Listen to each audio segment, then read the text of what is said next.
Well, what they voted to, they didn't vote to just keep, what they voted to do, they had allowed the parents to make the decision and have an ability to opt out. And that's how school started. They reneged on that and basically took the decision out of the parents' hands. So there's parents who were sending their kids to school in ways that they thought was the most healthy for their kids, particularly these little kids, kindergartners, first graders.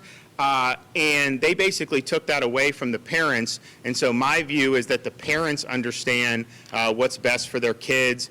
Some of these kids, particularly young kids, first of all, they don't even wear the mask properly. I mean, let's just be honest here. A kindergartner is not going to wear it even properly. And so you end up in a situation where the facial expressions, their ability to breathe, all these things are affected. And to what end, I'm not sure, because there's not a lot of data supporting forcing kindergartners to be masked. And I think given that and given how significant this is to a lot of families, I think the parents should be able to make decisions. They've also said, I just saw, that they're forcing the athletes to wear masks during competition.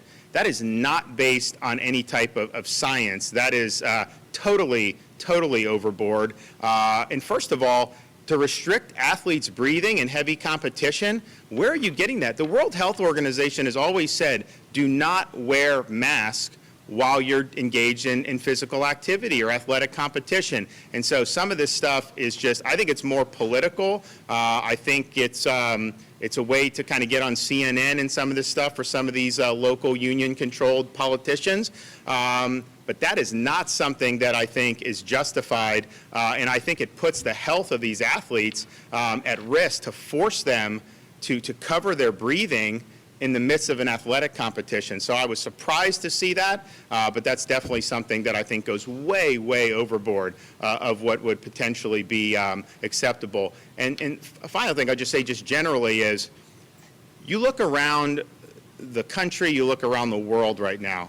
I mean, we have Americans that are just being hung out to dry in Afghanistan. We've got billions of dollars of military equipment that's basically just being gifted to terrorist groups, things that the taxpayers paid for, things that our men and women used.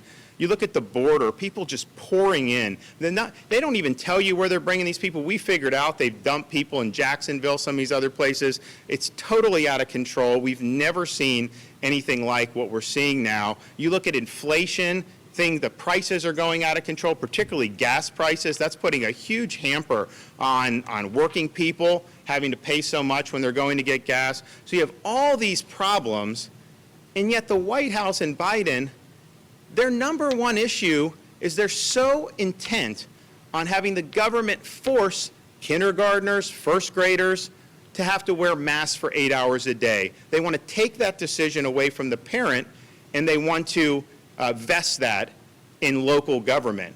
We obviously think the parents are the ones under our state law with the Parents' Bill of Rights that have that decision.